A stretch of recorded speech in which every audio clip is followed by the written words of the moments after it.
بسم اللہ الرحمن الرحیم۔ محترم سامعین، انسان دنیا کے اندر جتنی زندگی گزارے وہ انسان کی ایک ہی خواہش ہوتی ہے کہ دنیا والے میری عزت کرے۔ اور بعض لوگ ایسے ہوتے ہیں کہ جن کے پاس مال دولت ہوتی ہے ان کی عزت کرتے ہیں، اور بعض لوگ ڈر کی وجہ سے اس شخص کی عزت کرتے ہیں۔ یہ عزت عارضی ہے۔ جو انسان نہ ڈر کی وجہ سے نہ مال دولت کی وجہ سے عزت کرتا ہے، یہ عزت ہمیشہ کی ہے۔ محترم سامعین، چھوٹی سی گزارش ہے کہ اگر آپ نے میرے چینل کو سبسکرائب نہیں کیا تو میرے چینل کو سبسکرائب بھی کریں، بیل آئیکن کو ضرور پریس کریں، اس طرح کی وظائف کی ویڈیو آپ تک پہنچتی رہے۔ محترم سامعین، آپ چھوٹا سا کمنٹ بھی ضرور کر دیا کریں۔ محترم سامعین، ہر انسان کی دلی خواہش ہوتی ہے کہ ہر آنے والا شخص میری عزت کرے، اور یہ عزت اس وقت کرے گا جب ہم اللہ تبارک و تعالیٰ کے قریب ہوں گے، اور اللہ تبارک و تعالیٰ نے جو قرآن مجید کے اندر فرمایا اس پر ہم عمل کریں گے۔ ہم اگر دنیا کے پیچھے چلتے ہیں تو لوگ ہماری عزت ہمارے مال دولت کی وجہ سے کرتے ہیں۔ یہ جب تک ہمارے جیب کے اندر مال دولت ہوگی اس وقت عزت کریں گے، جب ہمارے جیب یا ہمارے گھر کے اندر مال دولت ختم ہوگی لوگ عزت کرنا چھوڑ دیں گے۔ محترم سامعین، اللہ والوں کا لوگ جو عزت کرتے ہیں یہ اللہ تبارک و تعالیٰ کے قریب ہونے کی وجہ سے کرتے ہیں، اور اللہ تبارک و تعالیٰ کے ہر وقت یہ ذکر اذکار کرتے رہتے ہیں، اسی وجہ سے ان کی عزت کرتے ہیں۔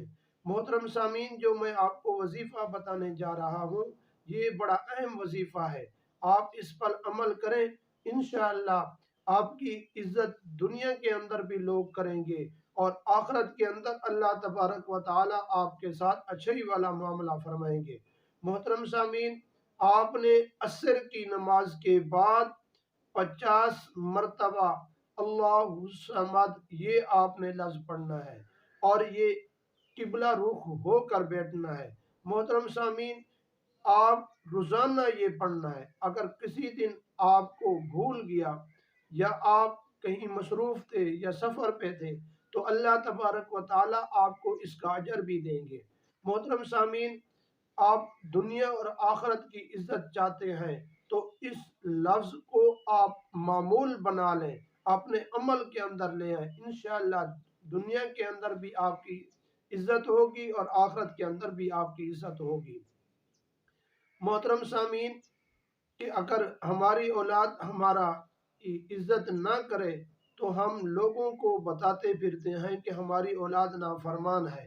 جب ہم اللہ تبارک و تعالیٰ کی نہ نماز پڑھتے ہیں، نہ قرآن مجید کی تلاوت کرتے ہیں، اور نہ ذکر اذکار کرتے ہیں، ہم کبھی یہ اپنے ذہن کے اندر یہ نہیں سوچا، ہمارے دل و دماغ کے اندر یہ نہیں سوچا کہ ہم اللہ تبارک و تعالیٰ کا ذکر کریں اور اللہ تبارک و تعالیٰ کو منانے کی کوشش کریں۔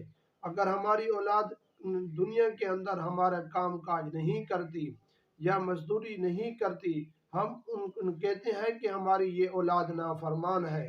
اگر ہماری اولاد قرآن مجید کی تلاوت نہیں کرتی اور قرآن مجید نہیں پڑھتی، سورہ یاسین نہیں پڑھتی، نماز نہیں پڑھتی، ہم نے اپنی اولاد کو کبھی یہ بات نہیں کہا۔